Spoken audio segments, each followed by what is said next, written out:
এর একটি গুরুত্বপূর্ণ বিষয়ের উপরে খুতবা পেশ করার এবং শোনার তৌফিক দিয়েছেন সে মহান রব্বুল আলামিনের শুকর আদায় করি, সকলে বলি আলহামদুলিল্লাহ। সম্মানিত মুসল্লিয়ানে কেরাম, আজকের খুতবায় আমরা যে গুরুত্বপূর্ণ বিষয়টি সংক্ষেপে আলোচনা করার চেষ্টা করব ইনশাআল্লাহ। বিষয়টি হলো শুরুতু শাহাদাতি আন্না মুহাম্মাদুর রাসূলুল্লাহ সাল্লাল্লাহু আলাইহি ওয়াসাল্লাম। অর্থাৎ কোনো ব্যক্তি মুহাম্মাদুর রাসূলুল্লাহ সাল্লাল্লাহু আলাইহি ওয়াসাল্লাম এই সাক্ষ্যদান করার মাধ্যমে প্রকৃত ঈমানদার হওয়ার জন্য যেই শর্তগুলো দরকার, শর্তগুলো প্রয়োজন, অর্থাৎ মুহাম্মদুর রাসূলুল্লাহ সাল্লাল্লাহু আলাইহি ওয়াসাল্লামের সাক্ষ্যদানের শর্তসমূহ আমরা আজকের খুতবায় সংক্ষিপ্তভাবে তুলে ধরার চেষ্টা করব ইনশাআল্লাহ। আমরা সকলেই জানি মুহাম্মদুর রাসূলুল্লাহ সাল্লাল্লাহু আলাইহি ওয়াসাল্লামকে আল্লাহ রসুল হিসাবে সাক্ষ্য দেওয়া, এই ঘোষণা দেওয়া, এটি ঈমানের একটি মৌলিক বিষয়। কোনো ব্যক্তি যদি মুহাম্মদ সাল্লাল্লাহু আলাইহি ওয়াসাল্লামকে আল্লাহ রসুল হিসাবে বিশ্বাস করেন কিন্তু ঘোষণা দিতে রাজি না হন, তাহলেও এই লোক ঈমানদার হতে পারবে না। মানে মনে প্রাণে সে বিশ্বাস করে যে তিনি আল্লাহ রসুল, তিনি আল্লাহর নবী, কিন্তু তিনি ঘোষণা দিতে রাজি নেই, সাক্ষ্য দিতে রাজি নেই, তাহলেও কিন্তু তিনি মুসলিম হবেন না। যেমন আবু তালেব, নবী সাল্লাল্লাহু আলাইহি ওয়াসাল্লামের অত্যন্ত প্রিয় আদরের একজন চাচা এবং ইসলামের ব্যাপারে, আল্লাহর দ্বীনের ব্যাপারে যার বিশাল অবদান রয়েছে, সেই আবু তালেব মনে প্রাণে অন্তর থেকে জানতো যে মুহাম্মদ সাল্লাল্লাহু আলাইহি ওয়াসাল্লাম সত্যিকারের নবী, সত্যিকারের রাসূল।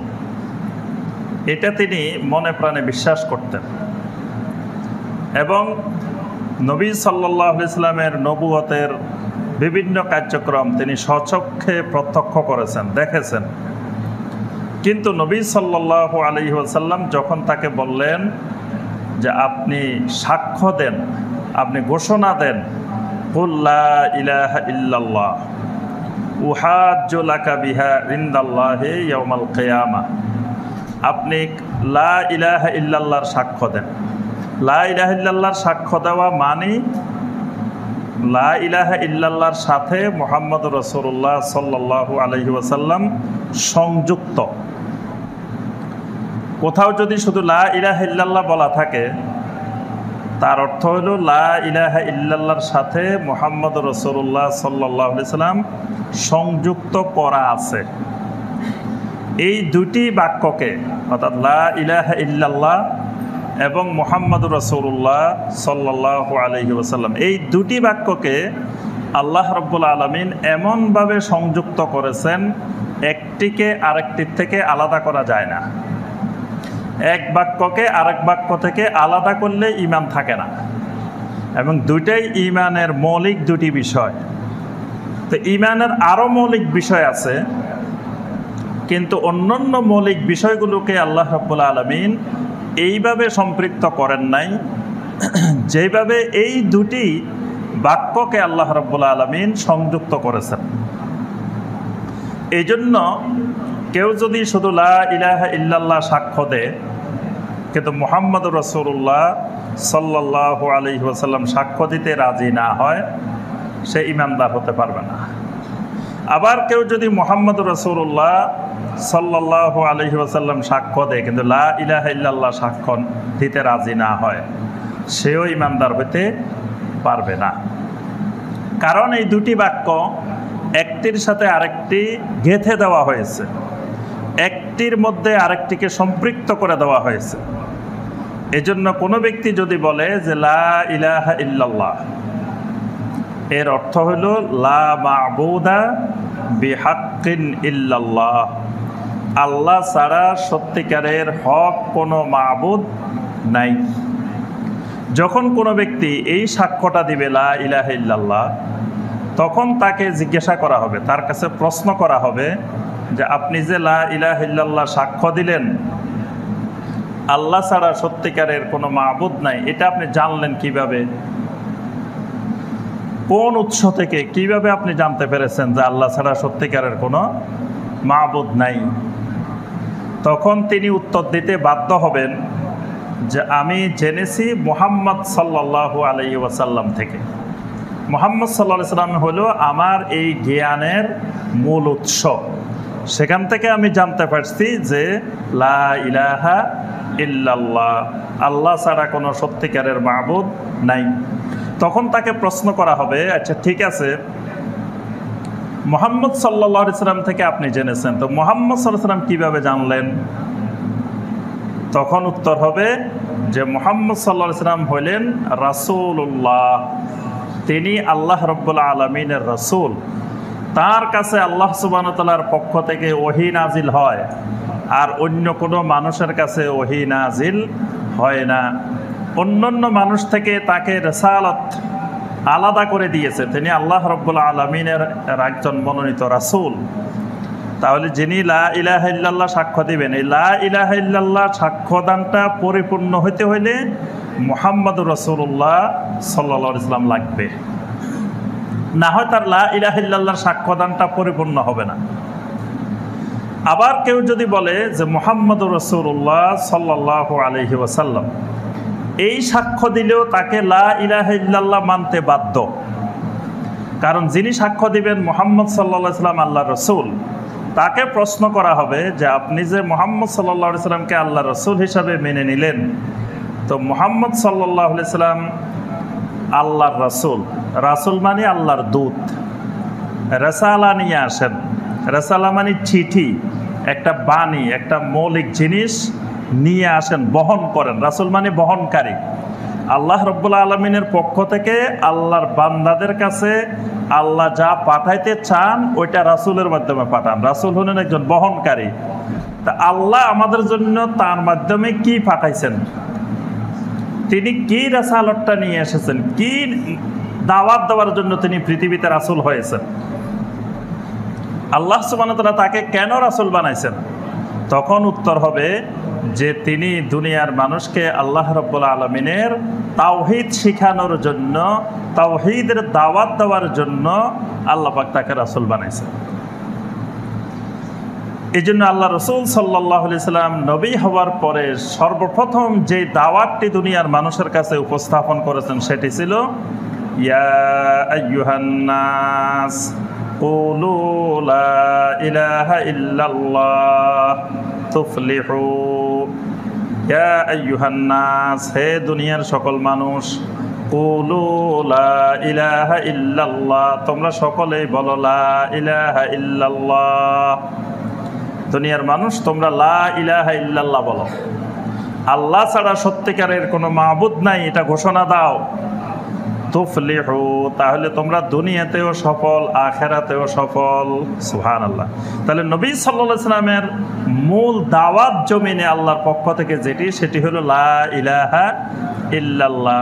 তাহলে মুহাম্মদুর রাসূলুল্লাহ সাক্ষ্য দিলে লা ইলাহা ইল্লাল্লাহ সাক্ষ্য দিতে তিনি বাধ্য, লা ইলাহা ইল্লাল্লাহ সাক্ষ্য দিলে তিনি মুহাম্মদুর রাসূলুল্লাহ সাক্ষ্য দিতে বাধ্য। অর্থাৎ এই দুইটা একটার সাথে একটা ওতপ্রোতভাবে জড়িত। আমরা যে কথাটা প্রথমে বলছিলাম যে আবু তালেবকে গিয়ে নবী সাল্লাল্লাহু আলাইহি সাল্লাম বললেন যে আপনি এটা ঘোষণা দেন, সাক্ষী দেন, কারণ আপনি তো সব জানেন, আপনার ভিতরে বিশ্বাস ঠিক আছে, আপনি সব জানেন, কিন্তু আপনি মৃত্যুর আগে আপনাকে ঘোষণা দিয়ে যেতে হবে জমিনে যে আপনি এই তাওহীদে, এই রিসালাতে আপনি বিশ্বাসী। চাচা অনেকক্ষণ ধরে চিন্তা ভাবনা করছেন, পরে লাস্টে বলছেন না, আনা আলা মিল্লাতে আব্দুল মুত্তালিব, আমি আমার বাপদাদারা, পূর্বপুরুষেরা যেই আদর্শের উপরে, যেই মিল্লাতের উপরে ছিল, আমিও সেই মিল্লাতের উপরে আছি, আমি এর থেকে আর পরিবর্তন হব না। আমি আমার বাপদাদা যেদিকে, আমার পূর্বপুরুষ যেদিকে, আব্দুল মুত্তালিবেরা যেদিকে, আমি সেদিকেই আছি। বাস আল্লাহ রসুল সাল্লাল্লাহু আলাইহি সাল্লাম বললেন যে সে কুফরি অবস্থায় মৃত্যুবরণ করেছে, সে ঈমান তার নসিব হয়নি। তাহলে বোঝা গেল অন্তরে শুধু বিশ্বাস করলে ঈমান হয় না, ওই অন্তরের বিশ্বাসটা সাক্ষ্য দিতে হয়, ঘোষণা দিতে হয়। এখন ঘোষণা দিলেই কি ঈমানদার হয়ে যায়, বা ঘোষণা দিলেই কি জান্নাতি হয়ে যায়? তাও না। যদি ঘোষণা দিলেই জান্নাতি হয়ে যেত তাহলে অনেক মুনাফেক ছিল মদিনাতে, তারা অনেক সুন্দর করে করে এই কালেমার ঘোষণা দিয়েছে। আব্দুল্লাহ বিন উবাইরা এই কালেমা স্বীকার করে নিয়েছে, নবী সাল্লাল্লাহু আলাইহি সাল্লামের সামনে এসে স্বয়ং এই কালেমার ঘোষণাও দিয়েছে।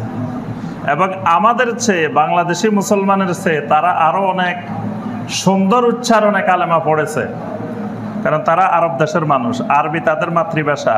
তাহলে তাদের আরবি আর আমাদের আরবি কি এক নাকি? তাহলে তারা কত সুন্দর আরবিতে কালেমা পড়ছে, কিন্তু কালেমা পড়ে কি হয়েছে?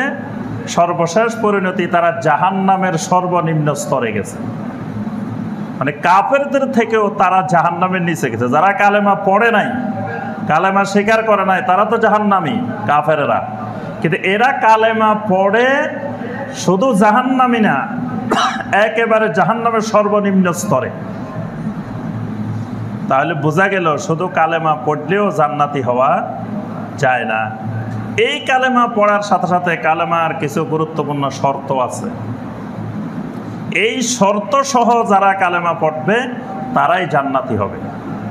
আর এই শর্তগুলো যদি না থাকে তাহলে সারা জীবন কালেমা পড়ে, কালেমার ধারক বাহক, কালেমার অনুসারী দাবি করলেও জান্নাতে যাওয়া নসিবে হবে না। এজন্য আমাদেরকে, একজন মুসলিমকে অবশ্যই জানতে হবে যে আমি যে কালেমাটা পড়েছি আমার এই কালেমার শর্তগুলো ঠিক আছে কিনা। অনেকে আমরা শর্তগুলো সম্পর্কে কোনো খবরে রাখি না, জানিও না, মনে করতেছি সবসময় লা ইলাহা ইল্লাল্লাহ তো পড়তেছি, কালেমা পড়তেছি, কালেমা জিকির করতেছি, মনে হয় এই কালেমা যাতে পড়ছি জান্নাতে তো যাবই। কিন্তু কালেমার একটি শর্ত যদি অনুপস্থিত থাকে তাহলে তার পক্ষে জান্নাত পাওয়া সম্ভব নয়।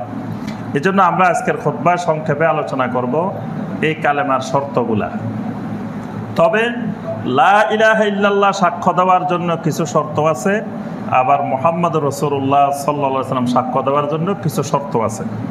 তো দুই শর্তগুলো আলোচনা করতে গেলে আমাদের সময় অনেক বেশি লাগবে। এজন্য আজকে শুধু মুহাম্মদুর রাসূলুল্লাহ সাল্লাল্লাহু আলাইহি ওয়াসাল্লাম এই সাক্ষ্যটা দেওয়ার যে শর্তগুলো আছে সেই শর্তগুলো আমরা আলোচনা করব ইনশাআল্লাহ।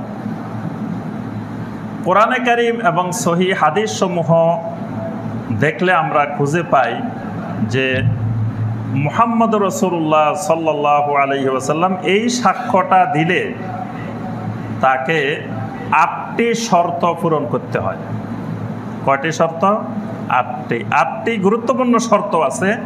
যেই 8টি গুরুত্বপূর্ণ শর্ত পূরণ করলে তার মুহাম্মদ রাসূলুল্লাহ সাল্লাল্লাহু আলাইহি ওয়াসাল্লামের সাক্ষ্য দেওয়াটা পরিপূর্ণ হবে। আর একটি শর্ত যদি অনুপস্থিত থাকে তো তিনি কালেমার সাক্ষ্য দিলেও তার কালেমা পরিপূর্ণ হবে না, তার ঈমান পরিপূর্ণ হবে না। আমরা সংক্ষেপে এই 8টি শর্ত আমরা একটা একটা করে আসি। 1 নম্বর যে শর্তটি সেটি হলো আল ইলমু বিমানাহা। 1 নম্বর হলো মুহাম্মদুর রাসূলুল্লাহ সাল্লাল্লাহু আলাইহি ওয়াসাল্লাম যে সাক্ষ্যটি আমি দিলাম এটার যথার্থ এলেম, অর্থাৎ মুহাম্মদ রাসূলুল্লাহ সাল্লাল্লাহু আলাইহি ওয়াসাল্লাম সম্পর্কে আমার এলেম লাগবে, জ্ঞান লাগবে। খালি সাক্ষ্য দিয়ে বসে থাকলে হবে না। কারণ মুহাম্মদ সাল্লাল্লাহু আলাইহি ওয়াসাল্লাম যে দাওয়াত নিয়ে এসেছেন, যে রিসালাত নিয়ে এসেছেন, এই রিসালাতটা ইলমের বিষয়, জানার বিষয়, বোঝার বিষয়, জ্ঞানের বিষয়। এখন আমি মুহাম্মদ রাসূলুল্লাহ সাল্লাল্লাহু আলাইহি ওয়াসাল্লাম সাক্ষ্য দিয়ে বসে আছি, কিন্তু মুহাম্মদ রাসূলুল্লাহ সাল্লাল্লাহু আলাইহি ওয়াসাল্লাম কি নিয়ে আসছেন, কি পয়গাম আমাদের কাছে পৌঁছালেন সেটা জানার কোনোদিন চেষ্টা করলাম না, তাহলে ঈমান আসবে না। সারা জীবন মুহাম্মদ রাসূলুল্লাহ সাল্লাল্লাহু আলাইহি ওয়াসাল্লামের নাম শুনে যত মহব্বত প্রদর্শন করি, কিন্তু মুহাম্মদ সাল্লাল্লাহু আলাইহি ওয়াসাল্লাম সম্পর্কে, তার রাসালত সম্পর্কে যদি এলেম অর্জনের চেষ্টা না করি ঈমান আসবে না। মুহাম্মদ সাল্লাল্লাহু আলাইহি ওয়াসাল্লাম সম্পর্কে অনেকগুলো গুরুত্বপূর্ণ জিনিস জানতেই হবে। প্রথমে আমাকে জানতে হবে মুহাম্মদ সাল্লাল্লাহু আলাইহি ওয়াসাল্লাম আল্লাহর রাসূল। তাহলে তিনি কি মানুষ নাকি অন্য প্রাণী, অন্য মাখলুক, এটা জানতে হবে আমাকে। মুহাম্মদ সাল্লাল্লাহু আলাইহি ওয়াসাল্লাম কি মানুষ নাকি জিন নাকি ফেরেশতা নাকি অন্য কোনো মাখলুক, এই সম্পর্কে জ্ঞান লাগবে।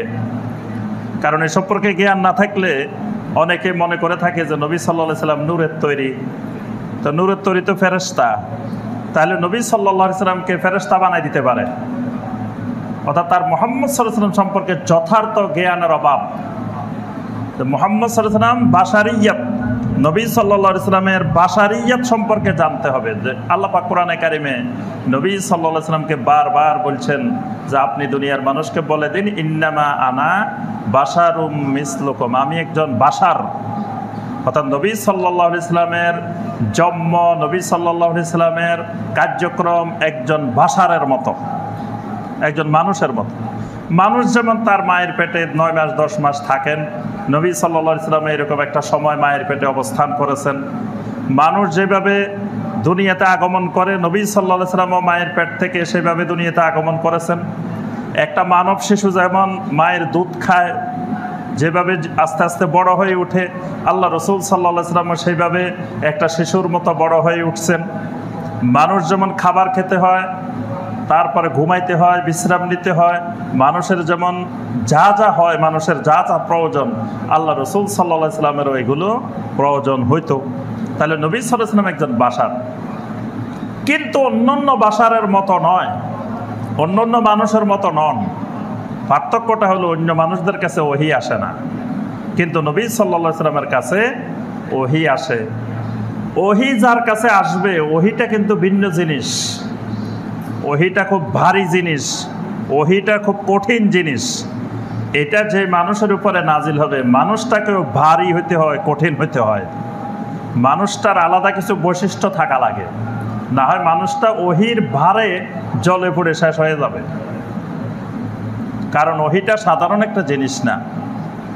আম্মা জান আয়েশা বলছেন যে তার পায়ের উপরে নবী সাল্লাল্লাহু আলাইহি ওয়াসাল্লাম মাথা দিয়ে শুয়েছিলেন, এমন সময় ওহী নাজিল হচ্ছিল, মনে হচ্ছিল তার পাটা মানে ছিঁড়ে টুকরা টুকরা হয়ে যাবে, এত ভারী যখন ওহী নাজিল হচ্ছিল। একটা উটের পিঠে আল্লাহ রসুল সাল্লাল্লাহু আলাইহি ওয়াসাল্লাম বসেছিলেন, ওহী নাজিল হচ্ছে, ওটটা মরে যাওয়ার উপক্রম হচ্ছিল। তাহলে ওহী সাধারণ একটা জিনিস না। এই জন্য আল্লাহ সুবহানাহু ওয়া তাআলা নবী সাল্লাল্লাহু আলাইহি ওয়াসাল্লামের মধ্যে কিছু সিফাতে জাতিয়া, কিছু সিফাতে খুলুকিয়া, কিছু জাতি সিফাত, কিছু চারিত্রিক সিফাত আল্লাহ রসুল সাল্লাল্লাহু আলাইহি ওয়াসাল্লামকে আল্লাহ পাক দিয়েছেন, যেটা অন্য মানুষকে দেন নাই। কারণ তার শরীরে ওহীর ভার বহন করতে হবে, তার উপরে ওহী নাজিল হবে। এই জন্য নবী সাল্লাল্লাহু আলাইহি ওয়াসাল্লাম বলেন যে তানামু আইনি ওয়ালা ইয়ানামু কালবি, আমার চোখ ঘুমায় কিন্তু আমার অন্তর ঘুমায় না। নবী সাল্লাল্লাহু আলাইহি ওয়াসাল্লামের চক্ষু ঘুমাইতো কিন্তু অন্তর ঘুমাইতো না। অন্য মানুষ ঘুমাইলে তার অন্তরও ঘুমায়, চোখও ঘুমায়, সব ঘুমায়, অন্তর জাগ্রত থাকে না। কিন্তু রাসূলুল্লাহ সাল্লাল্লাহু আলাইহি ওয়াসাল্লামের চোখ ঘুমাইতো কিন্তু অন্তর জাগ্রত থাকতো। নবী সাল্লাল্লাহু আলাইহি ওয়াসাল্লাম সালাতের মধ্যে, নামাজের মধ্যে সামনে যেমন দেখতেন, পিছনেও দেখতেন।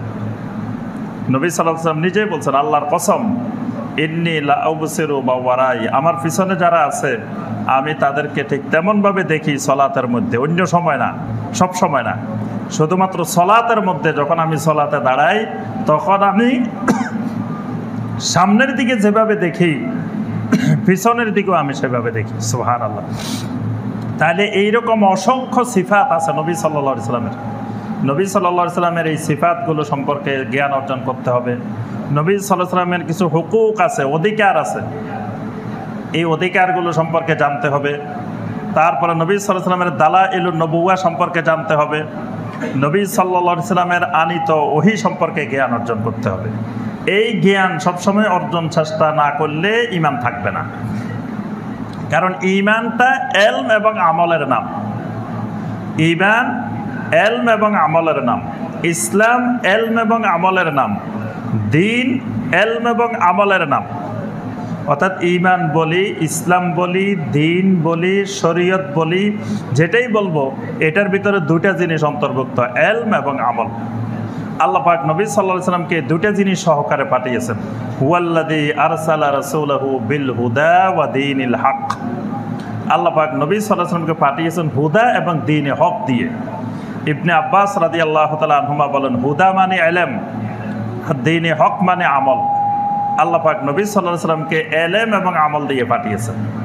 এই জন্য নবী সাল্লাল্লাহু আলাইহি সাল্লামের উপরে ঈমান আনার প্রথম শর্ত হলো নবী সাল্লাল্লাহু আলাইহি সাল্লামের ব্যাপারে ইলম অর্জন করতে হবে, জানতে হবে, বুঝতে হবে। না জানলে, না বুঝলে আবেগে নবী সাল্লাল্লাহু আলাইহি সাল্লামকে কেন্দ্র করে শিরিকও করে ফেলতে পারে, বেদাতও করে ফেলতে পারে, এবং একসময় নবী সাল্লাল্লাহু আলাইহি সাল্লামকে আল্লাহর সমপর্যায়ের, আল্লাহর মতো বানায় ফেলতে পারে। নাউজুবিল্লাহ, আল্লাহর অংশ বানায় ফেলতে পারে। অনেকে আল্লাহর জাতি নূরের তৈরি আল্লাহর অংশ বানিয়ে ফেলছে। অনেকে বানিয়ে ফেলছে যে মুহাম্মদ সাল্লাল্লাহু আলাইহি সাল্লাম আল্লাহ থেকে জুদা না, আল্লাহ মুহাম্মদ সাল্লাল্লাহু আলাইহি সাল্লাম থেকে জুদা না।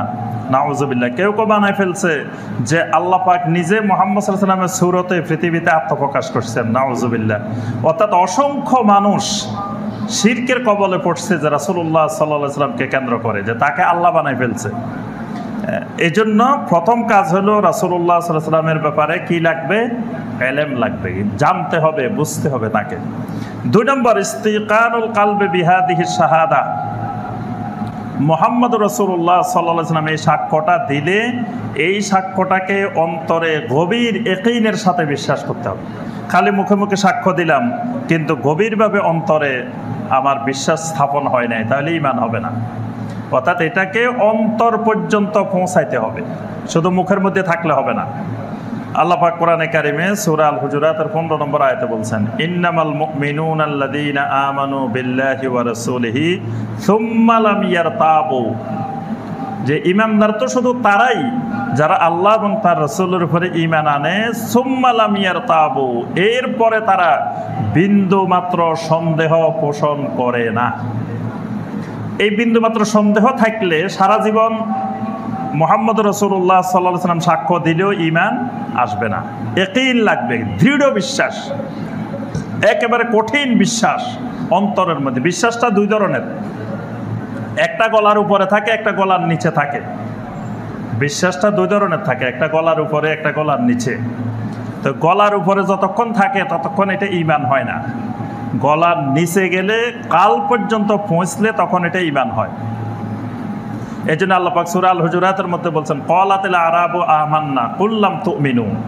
বেদুইনেরা বলে আমরা ঈমান আনছি। আল্লাহ বলছে তোমরা বলিও না যে আমরা ঈমান আনছি, বলো ওয়ালাকিন কুলু আসলামনা, বলো যে আমরা ইসলাম গ্রহণ করছি। ওয়ালাম্মা ইয়াদখুলিল ঈমানু ফি কুলুবিকুম, কারণ ঈমান এখনো তোমাদের অন্তর পর্যন্ত পৌঁছে নাই। অন্তর পর্যন্ত কিভাবে পৌঁছে? অন্তর পর্যন্ত পৌঁছার মাধ্যম হলো, যেমন কোনো ব্যক্তি, আপনি যদি বলেন ভাই যে আমি আপনাকে 50 টাকা দিয়ে একটু বিষ কিনে দিই, বিষ একটু খাই দেখেন, এটা খাইলে নাকি মানুষ মরে যায় আমরা শুনছি, তো একটু পরীক্ষা করে তো দেখা দরকার। জীবনে যে জিনিস খান নাই, দেখেন না, একবার খাই দেখেন সত্য না মিথ্যা যাচাই করা দরকার। অনেকে বলে যে ভাই হারাম কাজও একবার করে দেখা লাগে, আসলে এটা কি, তো এটাও একবার খাই দেখেন যে এটা বাঁচে না মরে না কি হয়। দেখবেন আপনি পুরা মৌলভীবাজার ঘুরে আসেন, একজন মানুষও রাজি হবে না যে এটা একটু খাই দেখি, একটু খাই দেখি না, অসুবিধা কি, যা হয় পরে দেখা যাবে, কিন্তু কেউ রাজি হবে না। কেন রাজি হবে না? এটা খাইলে যে মরে যাবে এটা তার অন্তর পর্যন্ত পৌঁছে গেছে, এই বিশ্বাসটা অন্তর পর্যন্ত পৌঁছে গেছে। এটা গলার উপরে না, এটা গলার নিচে পৌঁছে গেছে। এই জন্য তাকে ফ্রি খাওয়াইলেও সে রাজি হবে না। আরেকটা লেখা আছে ধূমপান বিষপান, দেখবেন সিগারেটের বক্সে উপরে দিয়ে লেখা আছে না, ধূমপান বিষপান লেখা আছে। তো ধূমপান বিষপান, তাহলে বিষপান করা যেরকম ধূমপান করা তো এরকম, একই রকম, এটাই তো বোঝানো হচ্ছে। বিষপান পুরো মৌলভীবাজার ঘুরে একটা লোকের খাওয়াইতে পারবেন না। আর প্রতিদিন মৌলভীবাজার জেলায় লক্ষ লক্ষ টাকার ধূমপান হয়, সিগারেট কিনে কিনে, পকেটের টাকা কিনে কিনে খায়। তাহলে কেন খাচ্ছে? বিষটা খাচ্ছে না, ধূমপান কেন করতেছে? অর্থাৎ ধূমপানের ব্যাপারে তার ইয়াকিন হইল গলার উপরে। তার কথা হইলো যে মিয়া ধূমপান না করিও তো কত মানুষ হার্ট অ্যাটাক হচ্ছে, ধূমপান করলে কি হয়? ধূমপান না করলেও আপনার হার্ট অ্যাটাক হতে পারে, স্ট্রোক হতে পারে, ধূমপান করলে তেমন কিছু হয় না। মানে ওই বিশ্বাসটা তার অন্তর পর্যন্ত পৌঁছে না, এটা গলার উপরে রয়েছে। এটাই হলো, এটাকে বলা হয় ইয়াকিন। একজন মানুষের সামনে আপনি দুইটা পরীক্ষা করে দেখেন, রাতে 3টা একজনের ফ্লাইট, এই লোকটা যদি 12টার সময় ঘুমায়, তো এই লোক 3টা পর্যন্ত 3 ঘন্টার মধ্যে সে 10 বার 20 বার উঠে যাবে, লাফ মেরে উঠে যাবে, লাফ মেরে উঠে যাবে, আর গড়ি দেখবে কোনখান থেকে, যাতে বিমানটা কোনো অবস্থায় তার মিস হওয়ার সম্ভাবনা না থাকে। কারণ কি, তার অন্তরে বিশ্বাস ঢুকছে এটা মিস হলে আমার অনেক ক্ষতি হতে পারে। কিন্তু ফজরের নামাজের টাইম চলে যায়, সূর্য উঠে 8টা বাজে যায়, তাও উঠে না লোকটা। কারণ কি, সে তো এটাও জানে যে ফজরের নামাজ না পড়লে জাহান্নামে যাওয়া লাগবে, এই এলামত তো তার আছে। কে জানে না, এই মৌলভীবাজার জেলায় একজন মানুষ খুঁজে পাবেন যে জানে না যে ফজরের নামাজ না পড়লে তাকে জাহান্নামে যাওয়া লাগবে, এই কথা জানে না। এরকম মানুষ আপনি খুঁজে পাবেন না, সবাই জানেন, কিন্তু তার এই জানাটা ইয়াকিন পর্যন্ত পৌঁছে নাই, অন্তরের গভীরে পৌঁছে নাই, এটা গলার উপরে রয়েছে জানাটা। এই জন্য মুহাম্মদুর রাসূলুল্লাহ সাল্লাল্লাহু আলাইহি সাল্লামের প্রতি ঈমান গলার উপরে যদি সারা জীবনও থাকে তো ঈমান হবে না, যতক্ষণ পর্যন্ত না এটা অন্তর পর্যন্ত পৌঁছে। অন্তর পর্যন্ত পৌঁছলে আপনি রাসূল সাল্লাল্লাহু আলাইহি সাল্লামের সুন্নতের জন্য দুনিয়ার সব বিসর্জন দিতে রাজি হয়ে যাবেন। আর যতক্ষণ অন্তরে পৌঁছবে না, এতক্ষণ স্ত্রীর অনুমতি ছাড়া দাঁড়িয়েও রাখতে পারবেন না। কয় শায়েখ একটু দোয়া করেন, আপনার বাবি তো অনুমতি দেয় না। তো বাবি দাঁড়িয়ে রাখার অনুমতি দেওয়ার কে? বাবিকে এই অনুমতির জন্য গেলে তো আপনার ইমানে চলে যাবে, কারণ দাঁড়িয়ে রাখার হুকুম তো বাবির না, এটা আল্লাহ এবং আল্লাহ রসুলের নির্দেশ। তা আল্লাহ এবং রসুলের নির্দেশের জন্য যদি মাখলুকের কাছে অনুমোদন চান যে আমি কি এটা পালন করবো কি করবো না, তা আপনার ইমানে আসে নাই। অর্থাৎ মুহাম্মদুর রাসূলুল্লাহ সাল্লাল্লাহু আলাইহি ওয়াসাল্লামের প্রতি ঈমানটা ইয়াকিনের রূপ নেয় নাই, অন্তর পর্যন্ত পৌঁছে নাই। তাহলে 2 নম্বর শর্ত ইয়াকিন। 3 নম্বর শর্ত আল ইনকিয়াদু লাহা যাহিরান ওয়া বাতিনান, প্রকাশ্যে গোপনীয় সর্বাবস্থায় রাসূলুল্লাহ সাল্লাল্লাহু আলাইহি ওয়াসাল্লামের কাছে আত্মসমর্পণ করতে হবে, রাসূলুল্লাহ সাল্লাল্লাহু আলাইহি ওয়াসাল্লামের সুন্নাহর কাছে আত্মসমর্পণ করতে হবে। আল্লাহ পাক সূরা আন-নিসার 65 নম্বর আয়াতে বলেন, ফালা ওয়া রাব্বিকা লা ইউমিনুন, আল্লাহর কসম তোমরা ততক্ষণ পর্যন্ত কেউ ঈমানদার হতে পারবে না হাত্তা ইউহাক্কিমুকা ফীমা শাজারা বাইনাহুম, আমার রাসূল যেই ফয়সালা দিবেন সেই ফয়সালা যতক্ষণ পর্যন্ত পরিপূর্ণরূপে মেনে নিতে না পারবে এতক্ষণ তোমরা ঈমানদার হতে পারবে না। তাহলে নবী সাল্লাল্লাহু আলাইহি সাল্লামের আনুগত্যটা করতে হবে একেবারে পরিপূর্ণ নিঃশর্ত।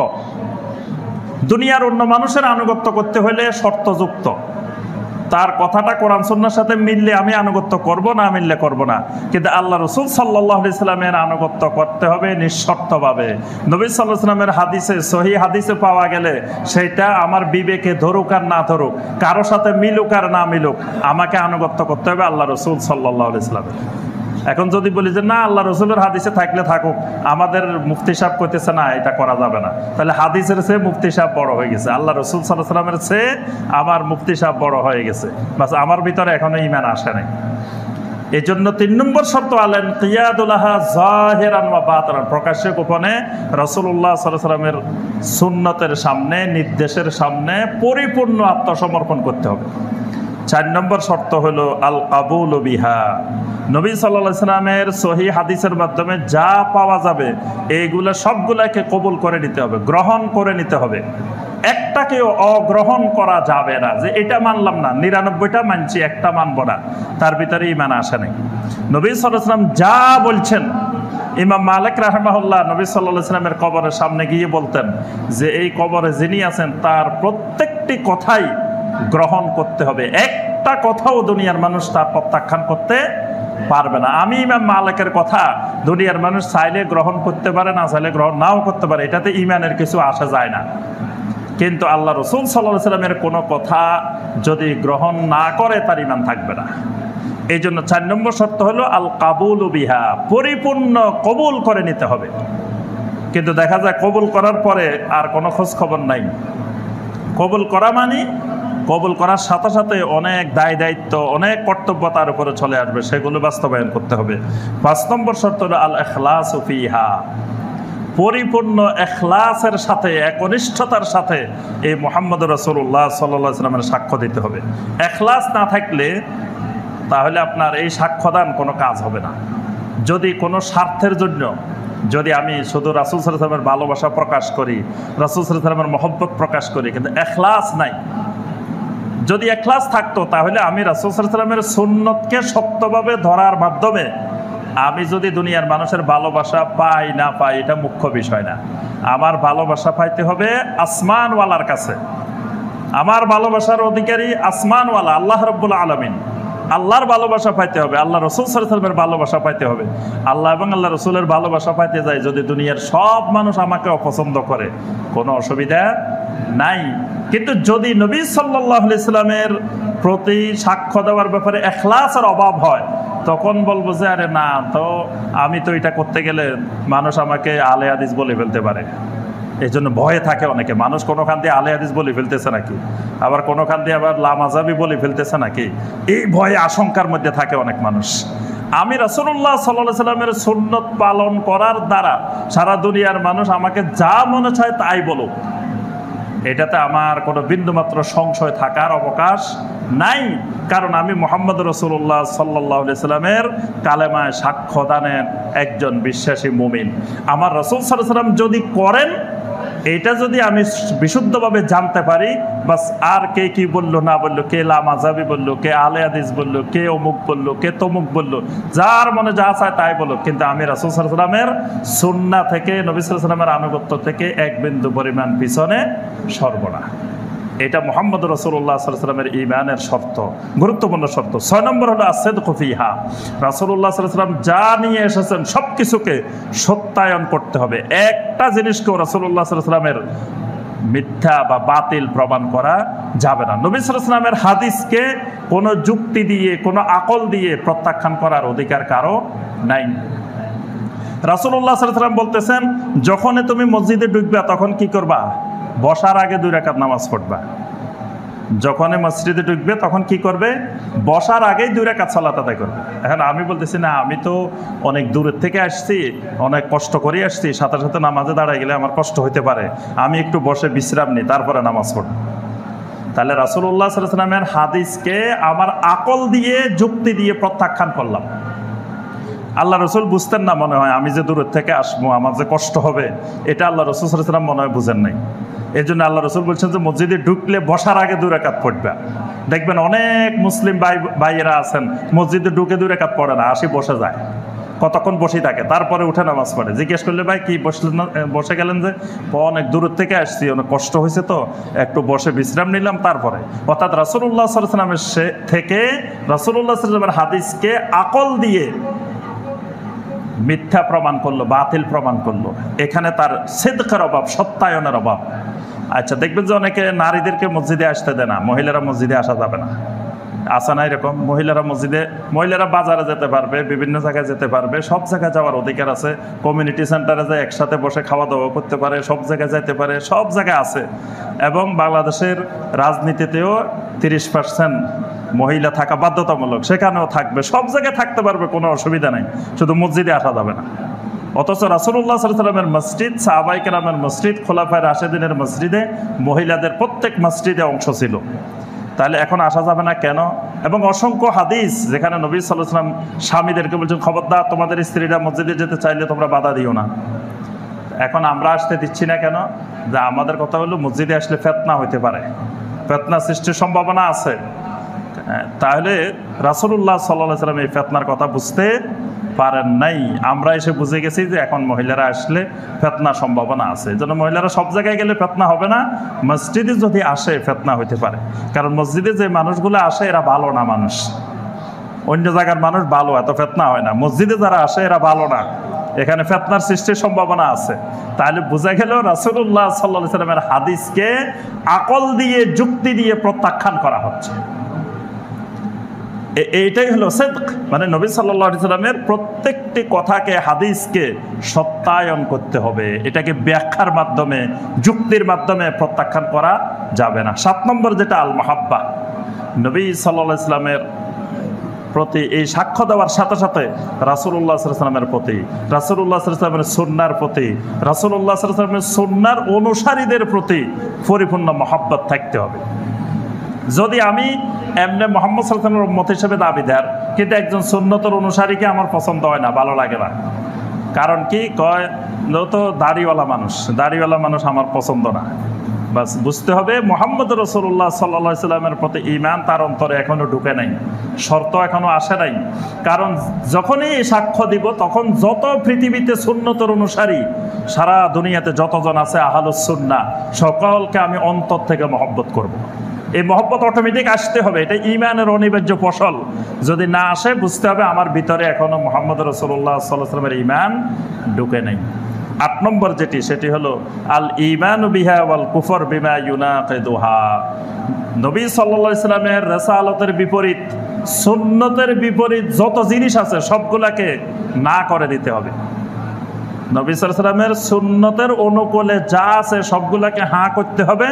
নবী সাল্লাল্লাহু আলাইহি ওয়াসাল্লামের সুন্নতের প্রতিকূলে বিপরীতে যা আছে সব না করে দিতে হবে। সুন্নতের বিপরীতে কি আছে? বেদাত, আকীদার বেদাত, আমলের বেদাত, সংস্কৃতিগত বেদাত, যত রকমের বেদাত আছে সমস্ত বেদাতকে আমার বিশ্বাস থেকে, আমার আমল থেকে, আমার চিন্তা চেতনা থেকে দূর করে দিতে হবে। এখন নবী সাল্লাল্লাহু আলাইহি ওয়াসাল্লামের প্রতি ঈমান আনছি, আবার নবী সাল্লাল্লাহু আলাইহি ওয়াসাল্লামের সুন্নতের বিপরীত কর্মসমূহকে আমার পছন্দ হয়, বেদাত না করে থাকতে পারে না। শেষে আসে কয় না ভাই সমাজে সবাই করে, আমি কি আর একজন না করে থাকতে পারি? আর পরিবারে কেউ মানতে চায় না, বার্থডে পালন না করলে ছেলেমেয়েরা খুব অসন্তুষ্ট, ছেলেমেয়ের মা খুব অসন্তুষ্ট। ম্যারেজ ডে পালন করতে হয় বড় বড় আপনার কমিউনিটি সেন্টারে, বিভিন্ন রেস্টুরেন্টে। ম্যারেজ ডে না করলে আমার ওয়াইফ অসন্তুষ্ট, বার্থডে না করলে ছেলেমেয়েরা অসন্তুষ্ট। সুন্নত মানতে রাজি না, মানে সুন্নতকে পাশ কাটিয়ে সুন্নতের বিপরীত কর্মসমূহকে, নতুন নতুন হারাম বেদাত কর্মসমূহকে করা, এটা বুঝতে হবে। তার ভিতরে এখনো মুহাম্মদ রাসূলুল্লাহ সাল্লাল্লাহু আলাইহি ওয়াসাল্লামের প্রতি ঈমান সাক্ষ্যদান পরিপূর্ণ হয় নাই। কারণ হইলেই তখন সুন্নতের বিপরীত সকল কর্মের প্রতি অন্তরে ঘৃণা সৃষ্টি হইতে বাধ্য। সম্মানিত মুসল্লিয়ানে কেরাম, তো আমরা একেবারে সংক্ষেপে মূল পয়েন্টগুলো 8টা পয়েন্ট আলোচনা করলাম। এগুলার প্রত্যেকটাই বিস্তারিত ব্যাখ্যা সম্পর্কিত। এই সম্পর্কে কোরআন এবং হাদিসে অসংখ্য আয়াত, অসংখ্য হাদিস রয়েছে। তা আমি শুধু একটু ধারণা দিলাম, আপনারা একটু লেখাপড়া করবেন, জানার চেষ্টা করবেন। এবং আমার এই বইটার মধ্যে কালেমায়ে শাহাদাতের গুরুত্ব ও শর্ত, এখানে লা ইলাহা ইল্লাল্লাহর 8টা শর্ত এবং মুহাম্মদ রাসূলুল্লাহ সাল্লাল্লাহু আলাইহি ওয়াসাল্লামের সাক্ষ্যদানের 8টা শর্ত, এই শর্তগুলো সম্পর্কেই এখানে আলোচনা করেছি। আরবি ভাষায় অসংখ্য বই আরব দুনিয়াতে রচিত হয়েছে যে লা ইলাহা ইল্লাল্লাহ সাক্ষ্য দিতে হলে কি কি শর্ত লাগে, মুহাম্মদ রাসূলুল্লাহ সাল্লাল্লাহু আলাইহি ওয়াসাল্লাম সাক্ষ্য দিতে হলে কি কি শর্ত লাগে। কিন্তু আফসোস, এই দেশ আশেকে রাসূলের দেশ, সবাই আশেকানে রাসূল, সবাই আশেকে রাসূল। কিন্তু মুহাম্মদ রাসূলুল্লাহ সাল্লাল্লাহু আলাইহি ওয়াসাল্লামের সাক্ষ্য দিতে হলে কয়টা শর্ত লাগে?